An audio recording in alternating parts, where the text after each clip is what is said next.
اللہ تعالیٰ کا شکر ادا کرتے ہیں کہ اس سنجیدہ پروگرام میں حاضر ہیں جو قرآن کریم کی نسبت سے اور دینی تعلیم کی نسبت سے منعقد ہے۔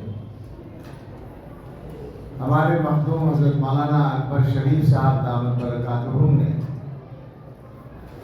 اپنے علمی بیان سے ہمیں مستفید فرمایا۔ میں عرض کر رہا تھا کہ علم ابل رہا تھا۔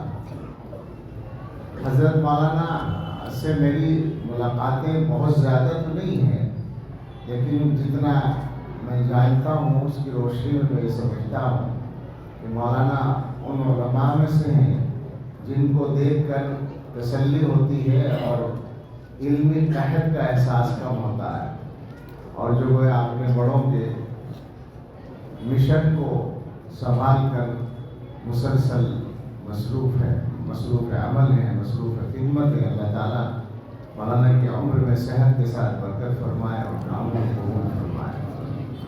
ہمارے عزیز جو نظامت کر رہے ہیں عبدالغفار، مولانا عبدالغفار صلی اللہ تعالیٰ، یہ بالکل اپنے بھائیوں میں شاید چھوٹے ہیں، نوجوان ہیں، تو ایسے ہی آدمی کو نظامت دی جاتی ہے جو ذرا مردوں میں جان بھی ڈال سکے تھوڑی سی، میرے جیسے کمزور آدمی ہو گئے۔ انہوں نے ایسی کوشش کی ہے۔ حضرت مولانا نے جو ارشاد فرمایا وہ جامع کتاب ہے، اس کا جو بنیادی نقطہ ہے میں اس سے ہی اپنی بات لیتا ہوں، وہ یہ ہے کہ اللہ تعالیٰ کی جو نعمتیں ہیں، اللہ کی نعمتوں کا شمار تو ہم نہیں کر سکتے، یہ ہمیں اللہ ہی نے بتا رکھا ہے، لیکن اللہ تعالیٰ کی نعمتوں میں ایک طرح سے ہمیں درجہ بندی بتائی گئی ہے۔ یہ جو فرمایا کہ ایمان سب سے بڑی نعمت ہے، قرآن سب سے بڑی نعمت ہے، علم سب سے بڑی نعمت ہے، یہ بات قرآن و حدیث میں باقاعدہ ہمیں سکھائی گئی ہے۔ ایمان کے بارے میں تو سادہ سی بات ہے بالکل کہ ایمان کے بغیر جنت میں جانے کا حق ہی نہیں بنے گا، تو اس سے بڑی نعمت تو کوئی کیا ہو سکتی ہے۔ قرآن کے بارے میں حدیث میں یہ ہے کہ من آتاہ اللہ القرآن ثم علم ان احدا اوتی خیرا منہ فقد حقر ما عظمہ اللہ، جس شخص کو اللہ تعالیٰ قرآن عطا فرما دے اور پھر وہ یہ خیال کرے، یہ گمان کرے کہ کسی اور کو اس سے اچھی چیز دی گئی ہے، تو اس نے اس کلام کی توہین کر دی جس کو اللہ نے عظمت عطا کی ہے۔ اس سے معلوم ہوتا ہے کہ اللہ تعالیٰ کی منشا یہ ہے کہ شکر تو ہر نعمت کا ادا کرنا ہے۔ اللہ کی ہر نعمت ہمارے لیے بہت بڑی ہے، لیکن درجے کے اعتبار سے جو نعمتیں دین سے تعلق رکھتی ہیں، ایمان اور قرآن سے تعلق رکھتی ہیں، ان کو اوپر رکھنا ہے اپنے ذہن میں۔ یہ گویا توازن رکھنا، یہ بھی ہماری ذمہ داری ہے۔ آج کل کے حالات میں جو ہمارے معاملات تھوڑے سے گڑبڑ ہو رہے ہیں، تو آپ سمجھ لیں کہ اس میں اس بات کا بنیادی کردار ہے کہ ہمارے ذہن و مزاج میں یہ توازن صحیح نہیں رہا، جیسے قرآن و حدیث میں ہم سے مطالبہ کیا گیا۔ ہمیں یہ حکم ملا ہے دین کو اصل سمجھو، دنیا کو اس کے بعد رکھو، آخرت کو اصل سمجھو، دنیا کو اس کے بعد نمبر 2 پر رکھو۔ ہمارے یہاں یہ توازن ٹھیک نہیں رہا۔ قرآن کریم میں اس معاملے میں مختلف آیتیں ہیں۔ ذرا سا اسی نقطے پر جو مولانا نے اٹھایا ہے، اسی کو ذرا سا واضح کر کے اور ایک دوسرے پہلو سے میں چاہتا ہوں کہ یہ ذہنوں تک پہنچے۔ قرآن کریم میں دنیا اور آخرت کے بارے میں بات کی جاتی ہے، اور آپ کے سامنے میں 2 آیتوں کا صرف ترجمہ کروں گا تو آپ کی سمجھ میں مسئلے کی اہمیت آ جائے گی۔ ایک آیت میں باری تعالیٰ فرماتے ہیں من کان یرید حرث الآخرۃ نزد له فی حرثہ ومن کان یرید حرث الدنیا نؤتہ منہا وما له فی الآخرۃ من نصیب۔ جو آدمی آخرت کی کھیتی چاہتا ہے، آخرت کی کھیتی کرنا چاہتا ہے، تو ہم اس کی کھیتی کو بڑھاتے ہیں، برکت دیتے ہیں، اور جو آدمی دنیا کی کھیتی چاہتا ہے تو ہم اس کو اس میں سے کچھ دے دیتے ہیں اور آخرت میں اس کا کوئی حصہ نہیں ہے۔ یہ جو جملہ ہے کہ دنیا کی کھیتی چاہنے والے آدمی کا آخرت میں کوئی حصہ نہیں ہے، آپ سمجھیں کیا یہ کسی ایمان والے کے لیے کہا جا سکتا ہے؟ اللہ تعالیٰ اتنی کھلی وعید ایمان والوں کو تبھی سنائیں گے، آخرت میں کوئی حصہ ہی نہیں ہے۔ اس کا مطلب یہ ہوا دنیا کی کھیتی چاہنا یہ اصلاً ایمان والوں کا کام ہی نہیں ہے، یہ سوچ ایمان والے کی نہیں ہو سکتی۔ اس سے بھی زیادہ کھول کر ایک جگہ فرمایا من کان یرید العاجلۃ عجلنا له فیہا ما نشاء لمن نرید ثم جعلنا له جہنم یصلاها مذموما مدحورا۔ جو آدمی یہ جلدی والی چیز دنیا اس کو چاہتا ہے تو ہم اس کو دنیا میں دے دیتے ہیں جتنا چاہتے ہیں، جس کو چاہتے ہیں، وہ ہماری مرضی ہے کتنا دینا ہے۔ اس کے بعد ہم نے اس کے لیے جہنم بنا رکھی ہے جس میں وہ دونوں ذلیل ہو کر گر جائے گا۔ اب آپ یہاں بھی غور کر لیں کہ دنیا کے چاہنے والے کو وعید سنا رہے ہیں کہ اس کے لیے جہنم ہے، یہ وعید ایمان والوں کے لیے نہیں ہو سکتی۔ اس کا مطلب یہ ہوا کہ دنیا کو مقصد بنانا ایمانی سوچ نہیں ہے، کافروں والی سوچ ہے۔ یہ ایک سنگین بات ہے۔ اس پہلو سے اگر ہم اپنے معاشرے کا جائزہ لیں گے تو ڈر لگتا ہے، اس لیے کہ مقصد بنانے کا مطلب آپ سمجھیں، مقصد بنانے کا مطلب ہے کہ جو اصل مقصد ہوتا ہے اس کو آدمی آگے رکھتا ہے، جو اصل مقصد نہیں ہوتا اس کو پیچھے رکھتا ہے۔ بہت آسان مثال، آپ کو ایئرپورٹ جانا ہے، آپ نکلے، آپ کے گھر سے 2 گھنٹے کا راستہ ایئرپورٹ کا ہے، راستے میں آپ کی گاڑی خراب ہو گئی، ڈرائیور کہتا ہے کہ گاڑی تو ٹھیک کرنے میں دیر لگے گی، ورکشاپ میں جانا پڑے گا۔ اب کیا کریں گے آپ؟ دوسری گاڑی لیں گے، ٹیکسی لیں گے، کوئی اور طریقہ اختیار کریں گے کیونکہ آپ کو فلائٹ لینی ہے۔ مقصد ہے ایئرپورٹ پہنچنا، مقصد گاڑی نہیں ہے۔ گاڑی خراب ہو گئی، گاڑی کو چھوڑ دیا، چونکہ پہنچنا مقصد ہے، گاڑی مقصد نہیں ہے۔ مجھے خواہ ایک لطیفہ یاد آ گیا، بہت پہلے کی بات ہے، میرا خیال سے 30 برس پہلے، مراد آباد ہمارے علاقے کا مشہور شہر ہے، وہاں بس اڈے پر میں پہنچا، بس میں بیٹھا اپنے آبائی وطن جانے کے لیے، تو رات کا وقت تھا، ذرا عشاء کے قریب کا، بسیں اس وقت کم ہو جاتی تھی، ہم لوگ بیٹھ گئے۔ اچانک کسی نے آ کر کہا کہ یہ بس نہیں جا رہی، وہ جو ہوائی ہے وہ جائے گی پہلے، تو سب لوگ اتر کے اس بس کی طرف جانے لگے۔ ہمارے پیچھے ایک مرد اور ایک عورت بیٹھے ہوئے تھے، ان کی آواز آئی اور عورت نے کہا چلو اٹھو، یہ بس نہیں جا رہی، وہ جائے گی۔ تو شوہر صاحب نے فرمایا جائے نہ جائے اس میں جگہ تو ہے۔ ہمیں بہت خوشی آئی اور یہ بات آج تک بھولتی نہیں، یعنی مجھے تعجب ہوا کہ عجیب سوچ ہے، یعنی جائے یا نہ جائے جگہ تو اس میں ہے۔ جیسے کوئی مقصد بس میں بیٹھنا ہے، مقصد جانا نہیں ہے۔ یہ ہے وہ بات کہ جہاں جو اصل مقصد ہے آدمی اس کو ترجیح دیتا ہے۔ جانا مقصد ہے تو چھوڑ دیں گے آپ گاڑی کو، دوسری گاڑی لے لیں گے۔ تو اب یہ بات ہے کہ اگر آخرت مقصد ہے تو آدمی آخرت کا نقصان کر کے دنیا کا کوئی فائدہ نہیں اٹھائے۔ ایک پیسہ ملنے کا امکان ہے، بڑی رقم ہم کما سکتے ہیں، علماء یہ کہتے ہیں کہ جائز نہیں ہے، ہمیں چھوڑنا ہے۔ اب آپ غور کریں عملی بات کیا ہے، کیا مسلمانوں کی اکثریت کا اب یہ حال نہیں ہے کہ اول تو وہ پوچھنے کی زحمت ہی نہیں کرتے، اور اگر کوئی عالم بتا بھی دے تو عمل نہیں کرتے؟ مل رہا ہے ایک موقع، کماتے ہیں۔ مالی معاملات ہی کا مسئلہ نہیں، تمام ہی معاملات میں یہ صورتحال ہے۔ یعنی مثال کے طور پر ایک آدمی کو دنیا کا کوئی عہدہ مل سکتا ہے، یہ اصل میں نازک دور چل رہا ہے، تو مثالیں سب طرح کی ذہن میں آتی ہیں۔ نازک اس اعتبار سے چل رہا ہے کہ ایمان، چونکہ بات تو اصلاً ایمان کی ہے، ایمان کے سودے پیسے کے لیے بھی ہو رہے ہیں، سیاست کے لیے بھی ہو رہے ہیں، اور دنیاوی خواہشات کے لیے بھی ہو رہے ہیں۔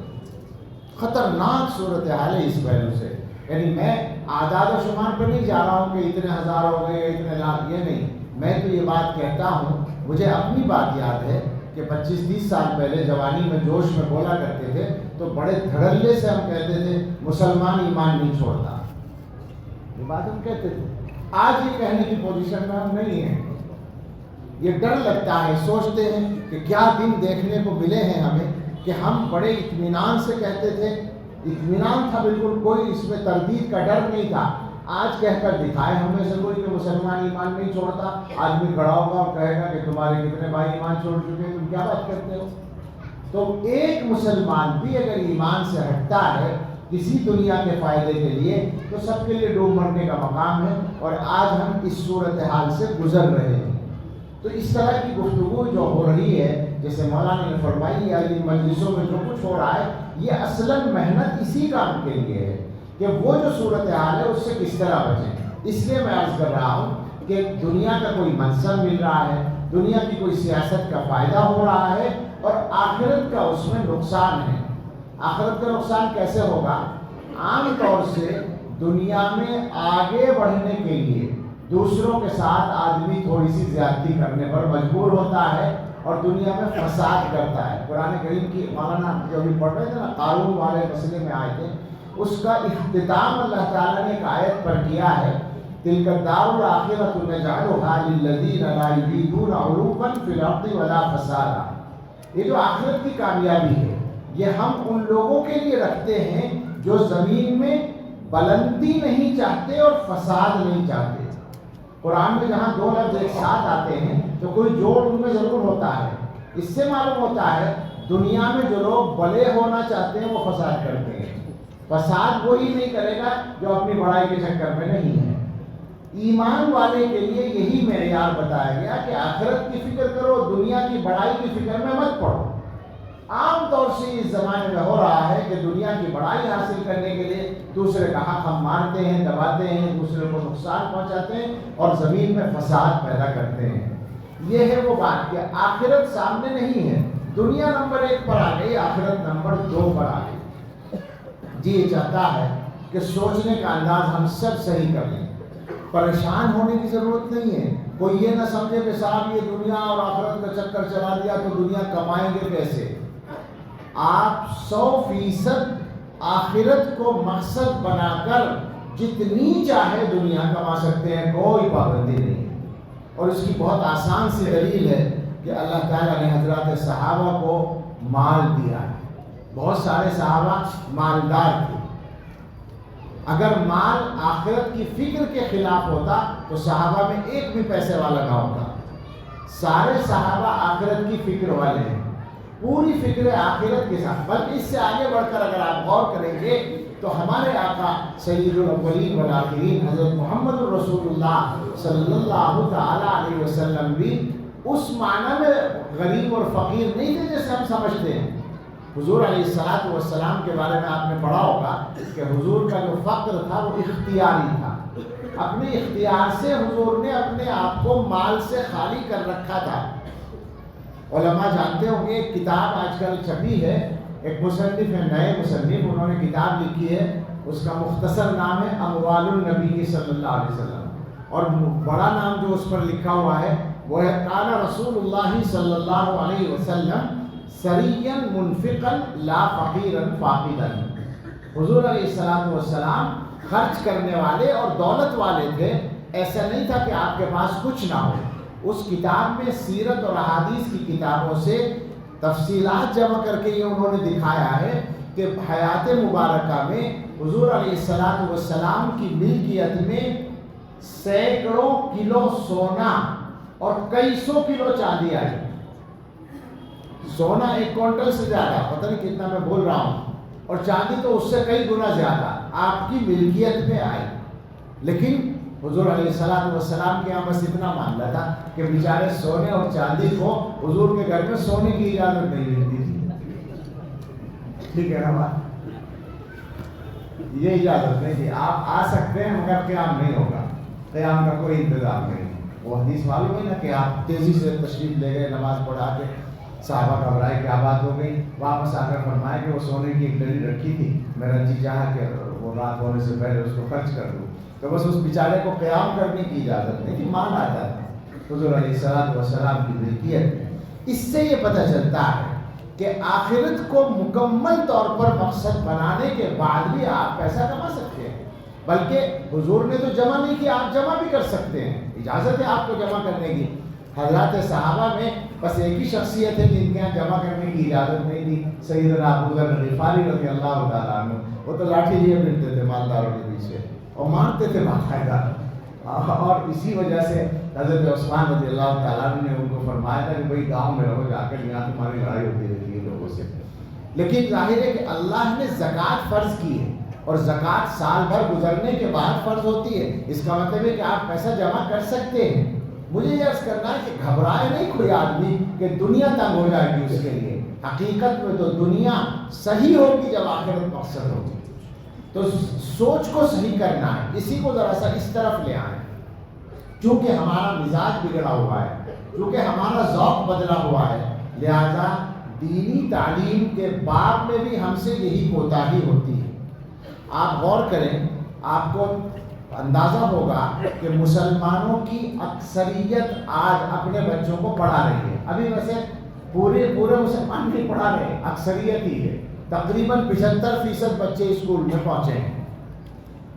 ان 75% بچوں میں سے ابھی تک 80% سے زیادہ بچے وہ ہیں، یہ میں اندازے سے بول رہا ہوں، اسی لیے احتیاط سے بول رہا ہوں ورنہ زیادہ ہیں. 80% سے زیادہ بچے وہ ہیں جنہوں نے قرآن نہیں پڑھا، جو مکتب میں نہیں پہنچے ہیں. کیوں؟ آخر جو ماں باپ اپنے بچے کو اسکول میں بھیجنے کے لیے محنت کر رہے ہیں اور خرچ کر رہے ہیں، ان کو یہ فکر کیوں نہیں ہے کہ یہ بچہ قرآن بھی پڑھ لے؟ اس کا مطلب یہ ہے کہ آخرت کی فکر نہیں ہے. یہاں کی فکر ہے، آخرت کی نہیں ہے. یہ ہے خطرناک بات. میں یہ کہا کرتا ہوں ماں باپ ذرا غور کریں کہ آپ اپنے بچے کی دنیا کی زندگی کے لیے 20 سال خرچ کرتے ہیں. آج کل تو 20 سال سے کم میں ڈگری نہیں ملتی نا. 3 سال کا بچہ پہنچتا ہے، 6 سال میں تو وہ پہلی کلاس میں پہنچتا ہے، یعنی 3 سال اس میں لگتے ہیں. LKG UKG کیا ہے وہ. اس کے بعد ڈگری تک پہنچنے میں 15 سال اس کے لگ ہی جاتے ہیں. تو 20 22 سال 23 سال کی عمر میں بچے کو ڈگری ملتی ہے. اس کے بعد گارنٹی تو نہیں ہے، امید ہے کہ اس کو سروس مل جائے گی، اچھا روزگار مل جائے گا. امید ہے، ہم نے مان لیا، یقین بھی ہے، چلیے مل گیا. وہ کتنے زمانے کے لیے ملا؟ اب وہ بقیہ 35 سال کے بعد تو ریٹائر ہو جائے گا. باقی جو اتنا زندہ رہے گا، ہم دعا کریں گے آپ سب کے بچے 100 سال زندہ رہیں. کوئی گھبرانے کی بات نہیں. ضرور رکھیے صاحب، پینشن ملے گی تو 75 سال ہی ہوا نا. 25 سال تو پڑھنے میں لگ گئے، 75 سال اس کا فائدہ اٹھایا. صرف 75 سال کے لیے 25 سال لگا دیے. اب اس کے بعد جو مر کے دنیا سے جائے گا، وہ زندگی کتنے سال کی ہوگی؟ سوچنے کی بات ہے. اس زندگی کے لیے 2 سال لگانے کو بھی تیار نہیں ہے. اس زندگی کے لیے روزانہ 2 گھنٹے خرچ کرنے کو بھی تیار نہیں ہے. عجیب بات ہے. کیسی حماقت ہے، کیسی بے وقوفی ہے، کیسے ایمان والے ہیں، کیسے مسلمان ہیں کہ ان کی سمجھ میں یہ بات نہیں آتی. کیا آخر اس کو ہم کیا کہیں؟ اس کا مطلب یہ ہے وہ جو حضور علیہ السلام نے فرمایا ہے وہ ہمارا مزاج بنا ہوا ہے. ہم قرآن کی توہین کر رہے ہیں، ہم غیر قرآن کو اصل سمجھ رہے ہیں، بڑا سمجھ رہے ہیں. اور یہ سچائی بھی ہے. ڈگری کوئی حاصل کر لے، ڈاکٹر بن جائے، انجینئر بن جائے، ہماری نظر میں وہ اونچا ہے. ایک بیچارہ بچہ حافظ بن جائے، اس کی وہ حیثیت ہمارے ماحول میں نہیں ہے جناب، بالکل نہیں ہے. یہ خطرناک بات ہے. دلوں کے اندر جذبہ بڑھائیے، بدلیے.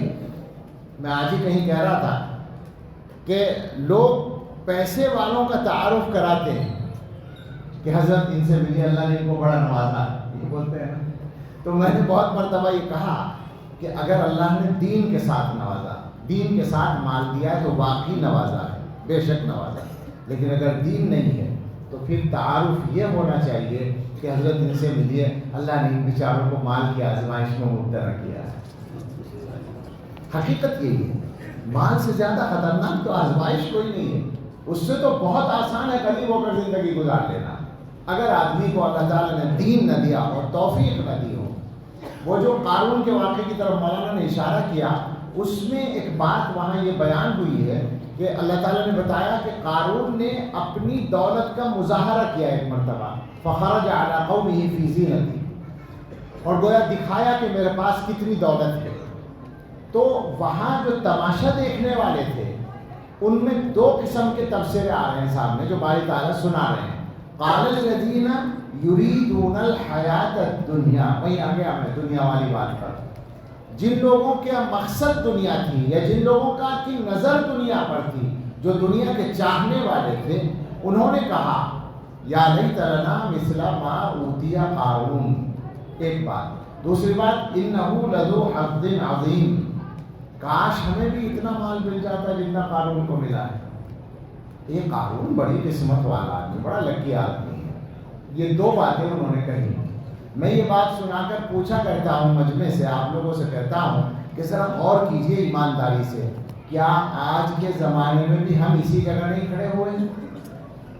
ہمارے سامنے اگر کسی کا مال آتا ہے، ہمارے سامنے اگر کسی کا بڑا کاروبار آتا ہے، ہمارے سامنے کسی کی معاشی ترقی آتی ہے، تو کیا ہمارے دل میں یہی تمنا نہیں ہوتی اللہ نے ہمیں بھی دے دے اتنا جتنا اس کو دیا ہے، یہ بڑا خوش قسمت آدمی ہے. اچھا سچی بتائیے گا، مت بتائیے اپنے آپ کو جواب دیجئے. کبھی کسی عالم کو یا حافظ کو دیکھ کر بھی ہوتا ہے کہ اللہ نے ان کو بڑا نوازا، کاش ہمیں بھی اللہ ایسا بنا دیتا. وہاں تو استثناء رہے گا کہ اگر بنائے بھی ایسا تو پیسے کے ساتھ بنائے. بتائیے یہ ہمارے دلوں کے چور ہیں یا نہیں؟ دلوں کی یہ باتیں ہیں یا نہیں؟ تو یہ تو ٹھیک کرنا پڑے گا نا. ہمارا بیلنس تبھی ٹھیک ہوگا، ہمارے معاملات تبھی ٹھیک ہوں گے. آپ یقین کریں ہمارے سامنے چیلنج بہت خطرناک ہے. اس میں جن لوگوں کا دل کا معاملہ، دل کا قبلہ صحیح ہوگا وہی بچ پائیں گے، ورنہ اب ایمان کی بھی خیر نہیں. یقین کریں اس وقت عالمی طاقتیں، ہم الزام نہیں لگاتے کسی پر، وہ باتیں جو ان کے خود دعوے ہیں وہ تو ہماری خیرخواہی کے نام پر کر رہے ہیں نا. امریکہ سے لے کر ہندوستان تک جن کا حکم چلتا ہے، جن کے بغیر سبب کی اس دنیا میں پتہ نہیں ہلتا، ان طاقتوں کا مشن کیا ہے؟ ایمان کو روکنا، ایمان سے ہٹانا. اس کے لیے کام ہو رہا ہے، ساری دنیا میں کام ہو رہا ہے. ملکوں کی پالیسیوں کا جائزہ لے لیں آپ. یہ میں خاص طور سے جو حضرات پڑھنے لکھنے والے ہیں، مطالعہ کرنے کی صلاحیت ہے، میری گزارش ہے کہ آپ الگ الگ ملکوں کی ایجوکیشن پالیسی ذرا پڑھ کے دیکھیں. آج کل تو ہر چیز حاصل کرنا آسان ہے، مشکل نہیں ہے. اور آخر میں اپنے ملک کی نیو ایجوکیشن پالیسی پڑھ لیں جو ہندوستان کی تازہ تعلیمی پالیسی ہے. ان پہ نظر ڈال لیں تو آپ کی سمجھ میں پوری بات آ جائے گی. میں ذاتی طور پر یہ بات جانتا ہوں گزشتہ 20-30 سال سے کہ اسلامی ملکوں میں، مسلم ملکوں میں جہاں مسلمانوں کی حکومتیں ہیں، وہاں پر جہاں امریکہ کو موقع ملا، امریکہ نے وہاں کے دینی نصاب کو محدود کرایا. تعلیمی اداروں میں، یونیورسٹیز میں باقاعدہ دینی شعبوں کے نصاب کو محدود کرایا. کوششیں تو انہوں نے آگے تک کی ہے، قرآن کو بدلنے تک کی ہیں، وہ تو کامیاب اس میں ہو نہیں سکتے. مگر مسلمانوں کو دین کی صحیح تعلیم سے محروم کرنے کے لیے آخری حد تک انہوں نے کوششیں کی ہیں، اور مسلم ملکوں تک میں وہ کامیاب ہوئے ہیں اپنے اس مشن میں. تو یہ مشن ہے ان کا. میں نے جو ابھی آیتیں پڑھی ہیں ان میں ایک آیت پڑھی وَكَذَلِكَ جَعَلْنَا لِكُلِّ نَبِيٍّ عَدُوًّا شَيَاطِينَ الْإِنسِ وَالْجِنِّ. اسی طرح سے ہم نے ہر نبی کے کچھ دشمن بنائے ہیں جو شیاطین ہیں، انسانوں میں سے بھی اور جنات میں سے بھی. نبیوں کا جو مشن ہے، اللہ کا جو دین ہے، اس کے راستے میں رکاوٹ کھڑی کرنے کے لیے شیطان کھڑے ہوئے ہیں. اور وہ دونوں طرح کے ہیں، شیطان کی برادری کے بھی ہیں اور ہماری برادری کے بھی ہیں، انسانی برادری کے. اور آج کل میں یہ کہا کرتا ہوں کہ مجھے ایسا لگتا ہے کہ یہ انسانی برادری والے جو ہیں یہ اتنے ایکٹیو ہیں، اتنے مستعد ہیں، اتنے فعال ہیں کہ شاید جناتی شیطان تو آرام کر رہے ہوں گے کہ ہمارے بھائیوں نے کام سنبھال لیا. پورا کام ان کا وقت میں سامان رکھا ہے. اللہ ان کے شر سے بچائے اور صاحب ایمان کو. نہیں واقعتاً آپ ذرا سا جائزہ لے لیں، اگر سوشل میڈیا ہی پر جا کر دیکھ لیں تو کس طریقے سے ایمان اور اسلام کے بارے میں شک پیدا کرنے پر محنت ہو رہی ہے. میں تو کچھ زیادہ زبانیں نہیں جانتا، اردو ہے اپنی اور عربی ہے. میں جانتا ہوں عربی زبان تک میں اسلام کے خلاف جس تیزی کے ساتھ کام ہو رہا عربی میں، اور اسی سے میں یہ اندازہ کرتا ہوں کہ انگریزی میں کیا ہوتا ہوگا، فرانسیسی زبان میں کیا ہوتا ہوگا، چائنیز میں کیا ہوتا ہوگا، اندازہ کیا جا سکتا ہے. الحاد کو عام کرنے کے لیے. الحاد پر اتنی محنت ہو رہی ہے، حالانکہ الحاد کی اصل تحریک کا دم نکل چکا ہے حقیقت میں، مگر ہمارے یہاں وہ جاری ہے اور لوگ الحاد کی طرف جا رہے ہیں. میں نے یہ تجربہ کیا ہے کہ آپ کسی بھی مجمع میں جائزہ لے لیں. اسی مجمع میں سمجھتا ہوں، میرا دعویٰ غلط نہیں ہوگا اگر دعا کے بعد آپ جائزہ لیں، 10-5 2-4 نوجوان مل جائیں گے جن کے دل و دماغوں میں شک پیدا ہو چکا ہے اور وہ آپ سے کہیں گے کہ ہم اس موضوع پر بات کرنا چاہتے ہیں. ہمارا جو نشانہ ہونا چاہیے وہ ہونا چاہیے جو اللہ کے رسول صلی اللہ تعالیٰ علیہ وسلم نے حدیث میں فرمایا. ابھی ایک حدیث میں نے پڑھی تھی، حضور علیہ الصلوۃ والسلام فرماتے ہیں، حضرت عباس ابن عبد المطلب رضی اللہ عنہ کی روایت ہے، فرمایا کہ وہ آدمی ایمان کا ذائقہ چکھے گا جو اللہ کو رب، اسلام کو اپنا دین اور محمد صلی اللہ علیہ وسلم کو رسول مان کر راضی اور مطمئن ہو، اطمینان اور یقین کے ساتھ مانے، ورنہ خطرناک بات ہے. یہ جو آج کی صورتحال ہے کہ ایک بچے سے ایک آدمی کہتا ہے کہ تم اللہ کو مانتے ہو، وہ بیچارہ مسلمان کا بچہ، وہ کہتا ہے اللہ کو مانتے، تو وہ کہتا ہے اللہ کو کبھی دیکھا ہے؟ نہیں دیکھا. پھر کیسے مانتے ہو جب دیکھا نہیں ہے؟ تو اب یہ سوچنے لگتا ہے. یہ جو سوچنا ہے یہی خطرناک ہے. اس کا مطلب یہ ہے وہ جو ایمان کا اور یقین کا درجہ چاہیے وہ حاصل نہیں ہے. ہم نے اپنے اساتذہ سے ایک لطیفہ سنا تھا کہ ایک گاؤں کا آدمی جنگل میں کھیت جوت رہا تھا. وہاں ایک مولانا صاحب کا گزر ہوا. انہوں نے سوچا کہ اس آدمی کا ایمان چیک کرنا چاہیے کیسا ہے. تو انہوں نے پوچھا بھائی اللہ کو ایک مانتے ہو؟ کہنے لگا ہاں اللہ کو ایک مانتے ہیں، اللہ تو ایک ہی ہے. تو انہوں نے کہا کیا دلیل ہے تمہارے پاس کہ اللہ ایک ہے؟ اس نے کہا دلیل یہ ہے کہ اگر دوبارہ یہ لفظ بولو گے تو یہ حل تمہارے سر پہ مار دوں گا. یہ دلیل ہے. حقیقت یہ ہے کہ یہ والا ایمان چاہیے. وہ جو مشہور جملہ ہے علیکم بدین العجائز، بوڑھی عورتوں کا جو دین ہے، بس سیدھا سادہ ایمان. یہ جو آدمی شک میں مبتلا ہے اس سے اتنی بات کہی گئی کہ دیکھا نہیں ہے پھر کیوں مانتے اور وہ شک میں پڑ گیا. اس بے وقوف سے کوئی کہے کہ تیرے دماغ میں عقل ہے، ہاں ہے، سب سے زیادہ ہے، دیکھا ہے کبھی؟ عقل کو دیکھا نہیں اور مانتا ہے. وہی جواب موجود ہے. دنیا کی بے شمار چیزوں کو دیکھے بغیر مانتا ہے، وہ سمجھ رہا ہے کہ اللہ کے بارے میں یہ بات جو چل رہی ہے اچھی بات ہے. تو یہ جو صورتحال ہے شک پیدا کرنے والی، یہ باقاعدہ مشن کے طور پر چل رہی ہے. خطرناک حالات ہیں. اس میں اپنے آپ کو اور نسلوں کو بچانے کا ایک ہی راستہ ہے کہ ایک تو بچوں کی دینی تربیت کا اہتمام کریں. حقیقت یہ ہے کہ علماء جو ہوتے ہیں نا، ان کے پاس الحمدللہ بہت کچھ ٹھیک ٹھاک معاملہ ہوتا ہے.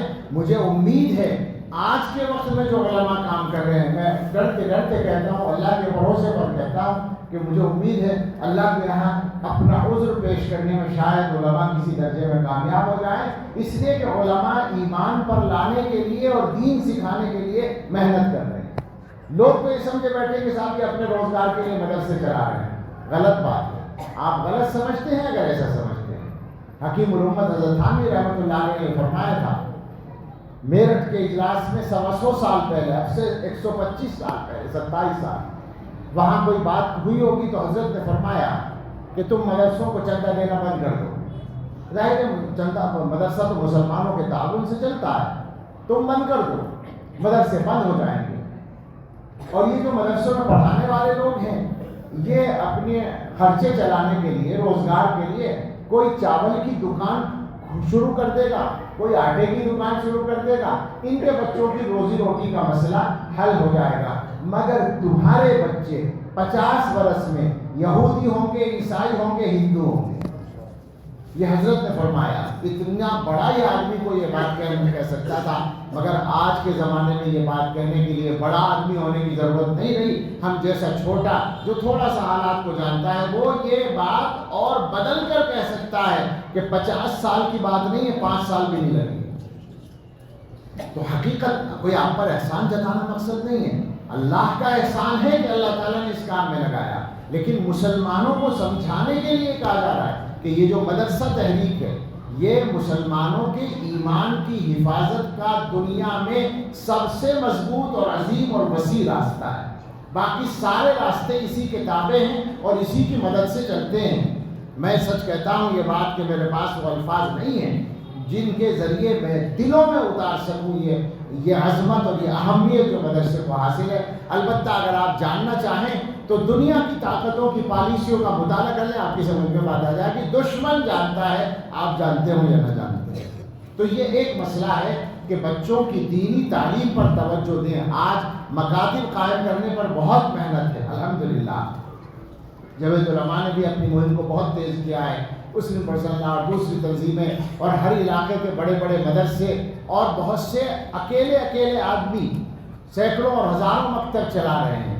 لاکھوں مکاتب اس وقت پورے ملک میں چل رہے ہیں، اس کے باوجود 80% سے زیادہ بچے ابھی مکتبوں سے دور ہیں۔ یہ اصل سوچنے کی بات ہے اور اس کوتاہی کو دور کرنے کی ضرورت ہے۔ اور دوسرا ایک پہلو اور ہے، علماء سے اور اللہ والوں سے اپنا رشتہ مضبوط کیجئے۔ وہ یقین دلوں کے اندر پیدا کرنا بہت ضروری ہے جس یقین پر آج حملہ کیا جا رہا ہے۔ یقین کا لفظ آیا، میں اپنی بات اب سمیٹتا ہوں۔ یقین کا لفظ آیا تو یہ بات یاد آئی، ہمارے حضرت فرمایا کرتے تھے، حضرت پیر صاحب رحمۃ اللہ علیہ، کہ یقین کے 3 درجے مشہور ہیں، وہ تو مشائخ نے ہمیشہ بیان کیے ہیں۔ یقین کے 3 درجے علماء نے بیان کیے ہیں۔ پہلا درجہ جو عام آدمی کو حاصل ہے وہ علم الیقین ہے، دوسرا درجہ جو زیادہ مضبوط ہے وہ عین الیقین ہے، اور تیسرا حق الیقین ہے۔ ذرا اس کو سمجھ لیں۔ آپ کو پتہ ہے فلاں کام ہو گیا، ایک آدمی نے بتایا کہ فلاں صاحب باہر موجود ہیں، یقین آ گیا، علم الیقین ہے۔ ان صاحب کو آپ نے دیکھ لیا، عین الیقین ہو گیا۔ وہ آپ سے آ کر مل لیے، گلے ملے، مصافحہ ہوا، حق الیقین ہو گیا۔ یہ ایک تازہ سی مثال آ گئی زبان پر۔ حضرت حاجی امداد اللہ مہاجر مکی رحمۃ اللہ علیہ نے فرمایا تھا کہ آگ جلاتی ہے، ہمیں پتہ ہے یہ علم الیقین ہے۔ آگ میں لوہے کو تپتے ہوئے دیکھا تو ہم نے دیکھ لیا آنکھوں سے، یہ عین الیقین ہو گیا۔ اور لوہے پر جو گزر رہی ہے وہ حق الیقین ہے۔ ہمارے حضرت مثال دیتے تھے آج کل کے مزاج کے مطابق، آپ نے اپنی اہلیہ سے کہا چائے لاؤ، وہ چائے لینے چلی گئی۔ آپ کو یقین ہے کہ جو چائے آئے گی وہ گرم چائے ہوگی، کیونکہ اکثر جگہ گرم ہی چائے پی جاتی ہے۔ اکثر اس لیے کہنا پڑتا ہے کہ وہ ملیشیا میں ہم گئے ہوٹل پہ چائے پینے تو پتہ چلا ایک گلاس میں ایک کپ میں چائے آئی اور ایک کپ میں برف کے ٹکڑے۔ ہم نے کہا یہ کس لیے کہ لگے چائے میں ڈالنے کے لیے، ٹھنڈی چائے پی۔ تو اس لیے میں نے کہا کہ اکثر جو ہے حضرت ٹھنڈی چائے پیتے تھے، فریج میں رکھ کر پیتے تھے کبھی کبھی رحمۃ اللہ علیہ، تو اکثر گرم چائے پی جاتی ہے۔ تو آپ کو پتہ ہے کہ جو چائے آئے گی وہ گرم ہوگی، پھر وہ آپ کے سامنے آئی تو بھاپ اٹھتے ہوئے آپ نے دیکھی تو یہ عین الیقین ہو گیا۔ منہ سے لگایا، ہونٹوں کو اس کی گرمی کا پتہ چل گیا تو یہ حق الیقین ہو گیا۔ مگر آپ غور کریں جو پہلا والا درجہ ہے وہ بہت کمزور ہے۔ آپ کو کسی نے بتایا باہر ایک صاحب آ چکے ہیں فلاں صاحب، آپ کو یقین آ گیا۔ دوسرے آدمی نے آ کر بتایا کہ نہیں وہ نہیں آئے ہیں، وہ ان کو دھوکہ لگا تھا، تو پہلا والا یقین باقی رہا یا ختم ہو گیا؟ ختم ہو گیا نا۔ یہ سب سے آسانی کے ساتھ ختم ہو جاتا ہے، آنکھوں سے دیکھنے کے بعد جلدی سے ختم نہیں ہوگا۔ حضرت فرمایا کرتے تھے یہ جو پہلا درجہ ہے، اکثر لوگ ایمان کے اعتبار سے اسی درجے پہ پڑے ہوئے ہیں اور انہی میں سے یہودی بنتے ہیں، عیسائی بنتے ہیں، ہندو بنتے ہیں، مرتد ہوتے ہیں، اس لیے کہ وہ کمزور یقین ہے، وہ اسی جیسی خبر سے ٹوٹ جاتا ہے۔ تو اصل یہ ہے کہ ایمان پر محنت کی جائے اور ایمان کو اتنا مضبوط بنایا جائے کہ دنیا ادھر سے ادھر ہو جائے، وہ ایمان ہمارے دل سے کمزور نہ ہونے پائے۔ ہم نے بہت پہلے پڑھا تھا، آپ حضرات کو یاد ہوگا، وہ جو زلزلہ ایک آیا تھا 2001 میں گجرات کے علاقوں میں، تو وہ اس زلزلے کے متاثرین کا کیمپ تھا۔ ایک کیمپ میں کچھ بچے تھے جو یتیم ہو گئے تھے، ماں باپ دونوں ختم ہو گئے تھے زلزلے میں۔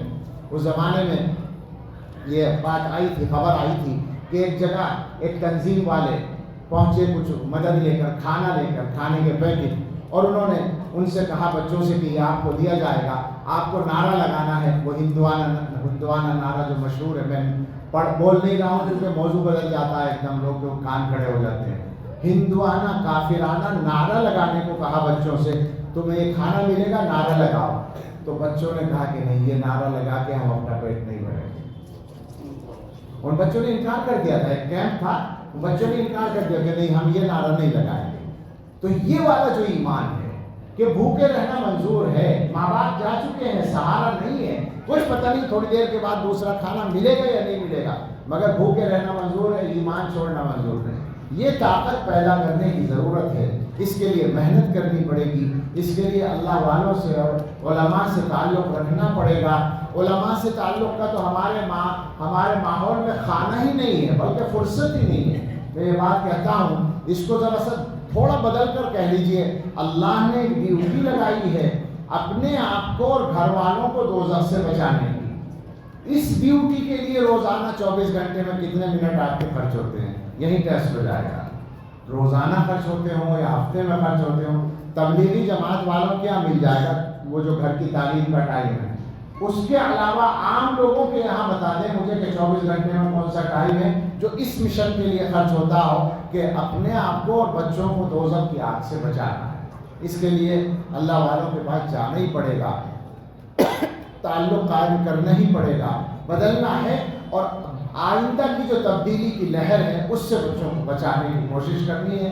یہ ہماری زندگی کا سب سے بڑا مشن اور مقصد ہونا چاہیے۔ اللہ کرے یہ ہم سب کی سمجھ میں آ جائے، اور جو علماء محنتیں کر رہے ہیں ان محنتوں سے صحیح معنی میں ہم لوگ فائدہ اٹھانے لگیں۔ یہ ہمارے عزیزوں کا جو ادارہ چل رہا ہے، جیسا کہ حضرت مولانا نے فرمایا، مولوی عبدالرزاق اور ان کے برادران مولانا عبدالرحمن اور فلاں جو ہیں، اللہ ان سب کو سلامت رکھے، آباد رکھے، اور ان کی صلاحیتوں میں، عمر میں، رزق میں اور کاموں میں برکت فرمائے۔ یقیناً یہ ہمارے عزیز بھی ہیں اور ہمیں عزیز بھی ہیں، اور گویا ان کی محنتیں قابل قدر بھی ہیں، ہم دعا بھی کرتے ہیں ان کے لیے۔ لیکن گزارش یہ ہے کہ اصل جو اپیل ہے وہ مسلمانوں سے ہے کہ ان محنتوں سے فائدہ اٹھانے کی کوشش کریں۔ اللہ تعالی ہم سب کو حقیقی صورتحال سمجھ کر اس کے مطابق عمل کرنے کی توفیق عطا فرمائے۔ آمین۔ وآخر دعوانا الحمدللہ رب العالمین۔